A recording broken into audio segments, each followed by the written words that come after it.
Thank you very much. It's my pleasure to now invite Dirk Schmeller from the Institut National Polytechnique in Toulouse to talk to us about biodiversity loss, emerging pathogens, and human health risks.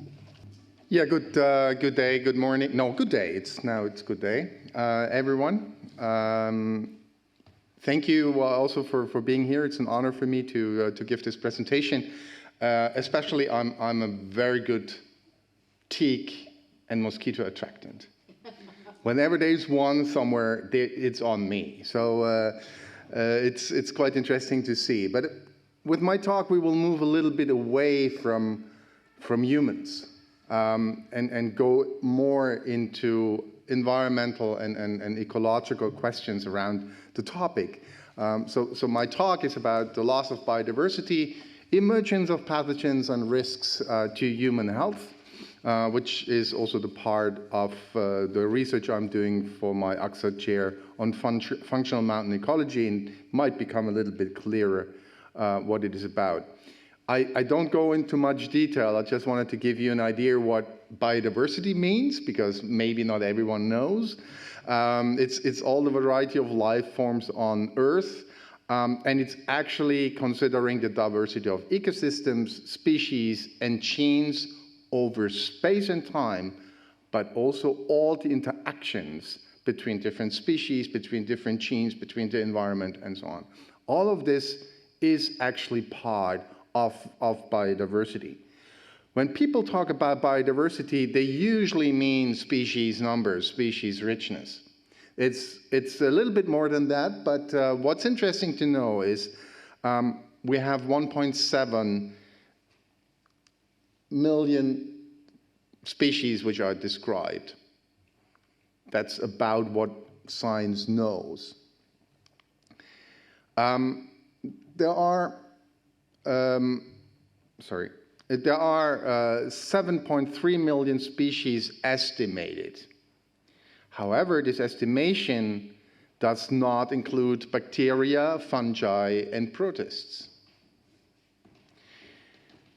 Of those species groups,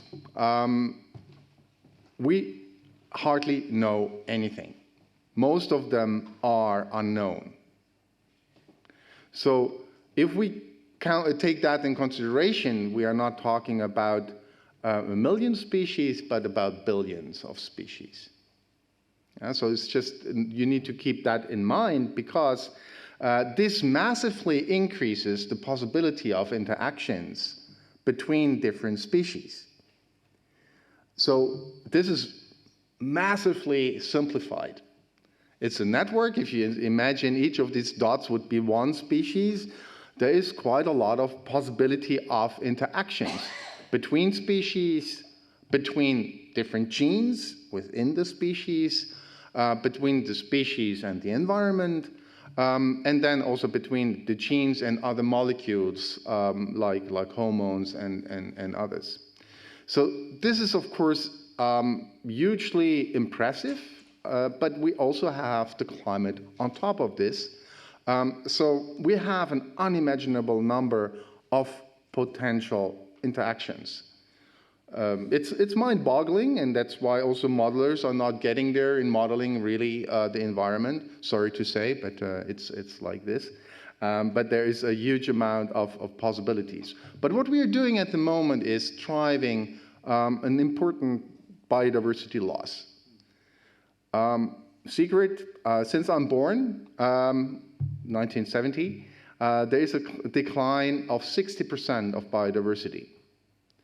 And this is most likely an underestimation, because we have very little idea what biodiversity was before 1970. There are a few species groups which go back a little bit further, but most of the information we have is, more or less rudimentary. And what few people actually do know is that we are living in a period where biodiversity is particularly important. If we go back in time, in millions of years, when there were the trilobites, these are the number of families there were not so many different families. There was a certain drop in time, so these are the different mass extinctions we are seeing. But since about 200 million years ago, we see an increase of biodiversity over time. And we are not knowing at the moment where we are going with what we are doing to the planet. I guess it's not the right direction, but this is what the current status about biodiversity is. And this is about an idea, it dates a little bit back from 2014, but this is the increase of infectious disease outbreaks globally. So you see, it's quite a massive increase over time, and these outbreaks are driven by quite a range of different pathogens. Pathogens per se are nothing dangerous and nothing unnatural, mean or anything. They are there. They have a role to play in ecosystems because they challenge other organisms and then they eliminate sick and weak individuals. That's their job. That's what they do. Yeah, and if that's a bacterium, protozoans, fungi, viruses, or worms, that's the job they do. But what we see and what we have seen over the last 2 years is that there are possibilities of spillovers. Naturally, these spillovers are very difficult. They are very improbable because there are many different layers which need to line up that kind of their pathogen falls through the holes and getting to humans. One of their first pathogens which changed in primates is the simian immunodeficiency viruses, which became human immunodeficiency virus after having been switched between the two hosts for quite a while, and only when it got adapted to the human host, the spread between humans was becoming possible. So there are a huge amount of different factors I don't have time to go into, but which need to be met so that we are really seeing such a spillover.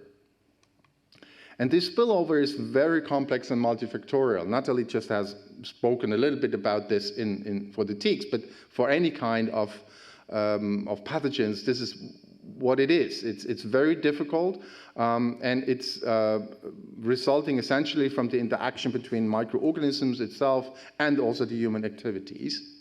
And we need to have the microbial adaptations, we have to have the ecological changes. It's linked to human demography and behavior, to poverty, social inequality, and lack of political will. This goes back to the syndemic term.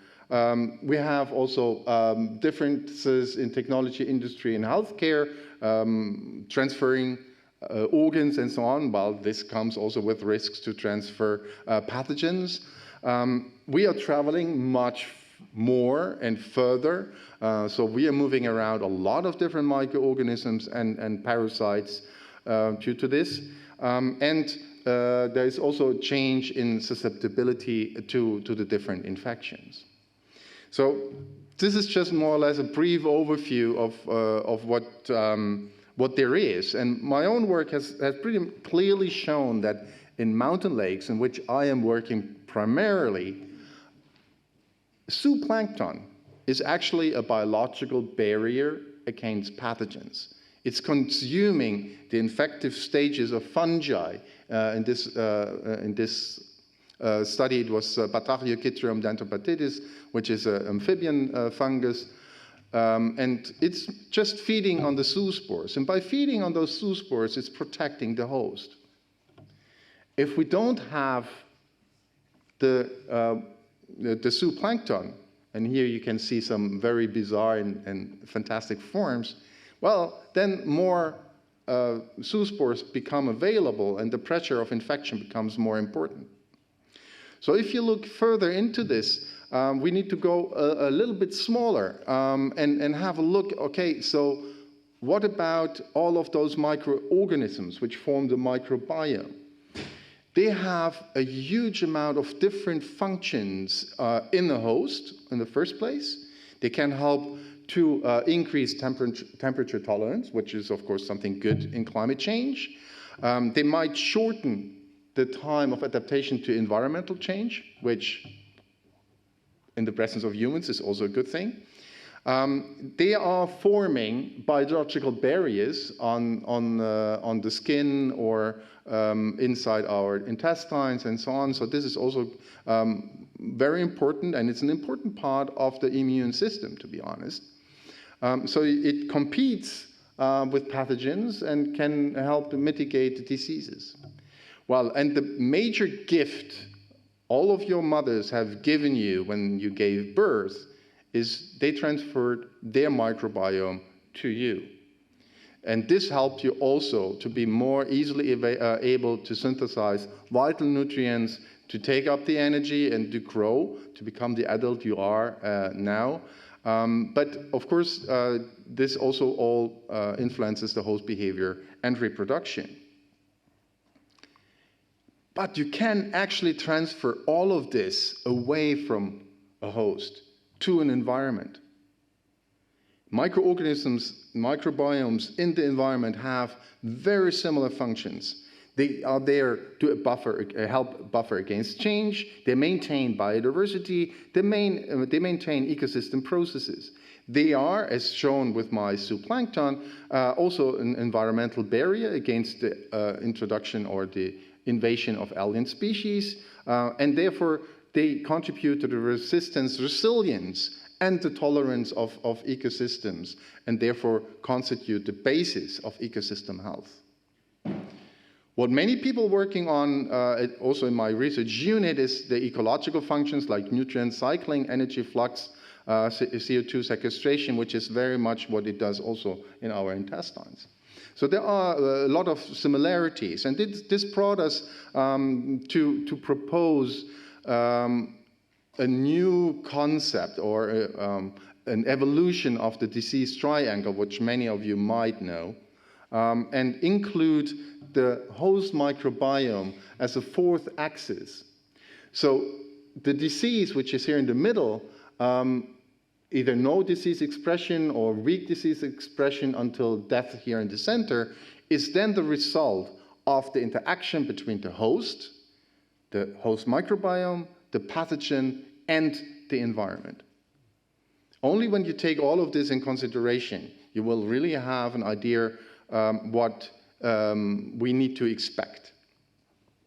And we are currently working on biofilms in aquatic environments, but in many cases also our gut microbiome is actually organized in a sort of a biofilm.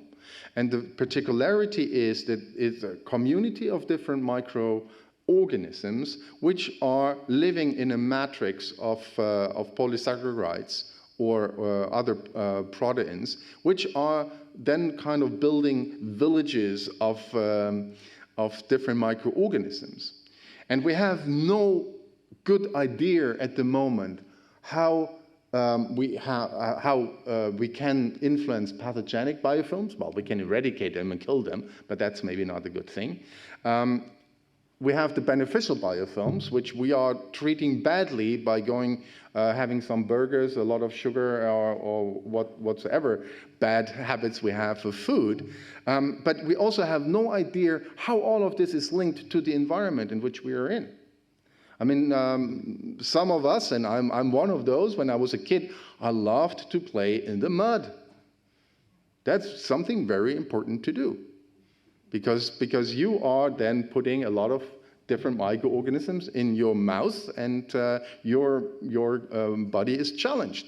But in a general term, we don't know what really happens. We don't know what happens with the urbanization we are seeing all around. But we know that those biofilms are very essential for ecosystem functioning, for the stability of ecosystems, and therefore also for ecosystem health, with repercussions for human health.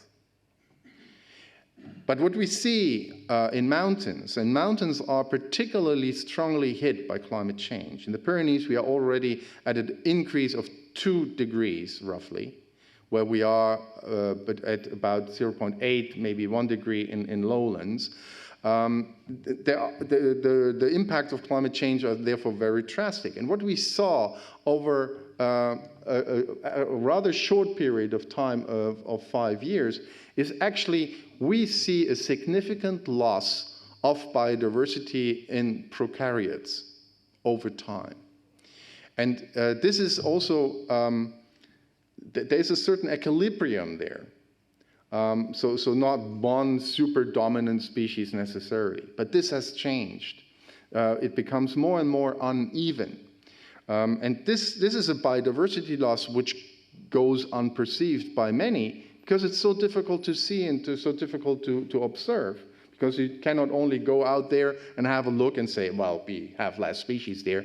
No, you need to sample, you have to have the dry ice with you, you need to go down to the lab and have a long period of lab work behind, so this is nothing which goes easy. But this is an important part, because if we lose this microbiome, there will be important repercussions. And what we see, and sorry, it's a lot of different graphs, but the redder it is, the more dangerous it is, means that here we are looking at cyanobacteria. And the red ones are for sure toxic, and the orange ones we are not yet sure, or there are different lineages. Some of them can be toxic and others are not. And what we can see is actually that the relative abundance and the richness of those cyanobacteria is increasing to the detriment of other microorganisms, and many of those are toxic. So this IS is a very good example, because it's very easy to see the increase of the red and the orange part over time. Yeah, so this means all the influences we see from climate change and also pollution, I'll come to that in a sec, are changing these communities, and therefore also the ecosystem health and the stability. The proliferation of those often toxic cyanobacteria will have an important impact, which then can also impact on us when we drink the water from those lakes. So what we are actually doing at the moment is we think we can build this, but what we actually can build is that. Yeah? So we are hugely overestimating our abilities to what we are able to do. And if you have a look at this biodiversity, we are nothing else than kids playing with something they don't really know. And destructing it is quite easy, but rebuilding it is a very difficult task. So by not taking care of our ecosystems, of our global life support system, what we do is we are destructing these biological barriers. What happens then is there are different pathogens can enter in that ecosystem. If that ecosystem has the right conditions, and we are presenting them more and more often that case, well, they then also proliferate. And with the proliferation of these microorganisms, we are increasing the probability of infection.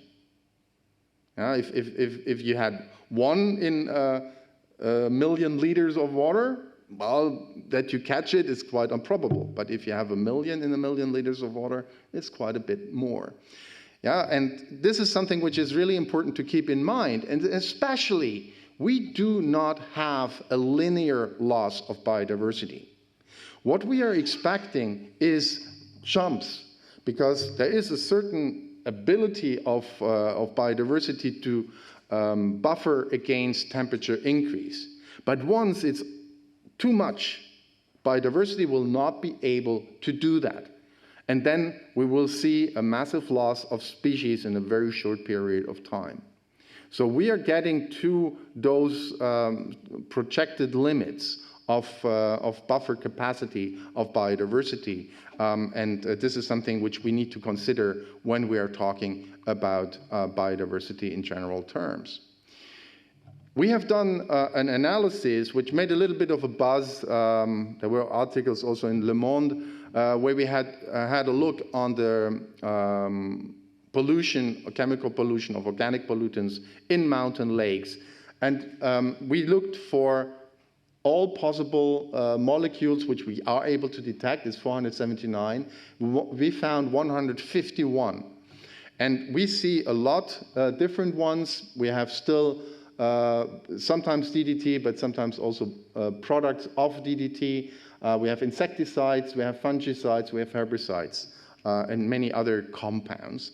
And if we look into the toxicity, for example, crustaceans, in all of our lakes, we had at least a chronic toxicity. So this chronic means it has an impact on biodiversity. It's maybe not a very strong impact, but it has an impact. But what you can see here, we also have quite a few which have acute toxic risks. So it's killing crustaceans. Yeah? And if we have a look on this, our numbers on crustaceans is pretty clearly showing that where we have acute toxicity, there are very few or no crustaceans left. And crustaceans, what do? They clean the water. When you go to the mountains, you expect clean, transparent water, no troubled waters. Well, if the crustaceans are gone, this will change. And with that, we will have a proliferation of toxins from cyanobacteria and maybe a proliferation of pathogens. And that's a huge problem for biodiversity. But this toxins we have seen, there are also quite many endocrine disruptors in it. Yeah, so we know that endocrine disruptors don't need to have a huge concentration to be effective. So it could be that when you go to the mountains and you let your kid drink from the mountain water, it might develop some deficiencies in its development. So this is really something which is important to keep in mind. I see that my time's getting a little bit closer. I'm not going into details here, but this is something we heard before. There are new vectors. Water quality is a problem with cholera, Campylobacter, and so on. We have impacts on water and food supply, and we are not safe here in Europe neither about this. The mountains at some point will have difficulties to provide what they have. And what we need to understand that our health is very closely linked to environmental and ecosystem health. If we want to continue what we do right now, population growth of human population will end very quickly and not very nicely. So this is something which we need to keep in mind. And those who are most unfavorized in our societies are the ones who will be the first paying the price. It goes back to the term of syndemics, where people who are badly nutritioned, who are maybe abusing drugs, and drugs that can also be smoking and drinking alcohol excessively, unhealthy food and so on, they are more susceptible to pathogens, to infections. Yeah, and this is something which is really important to keep in mind, because we're all living in a card house. If we're taking out too many of those cards, we will just fall on our noses. And this is something which is kind of the message I would like for you to keep in mind. You can find some videos of mine on a YouTube channel, which might also be interesting for some teaching. I also, if you are interested to learn a little bit more, it's more for the French speakers here, about the research we have been doing in the French Pyrenees since 2009. There's actually a book out for the general public, which gives you a little bit of an idea what we do, and gives you the backside of science. So it's not only that we go there, we find what we look for, and we go back. It's a little bit more difficult than that, and maybe it's interesting for some of you. Thank you.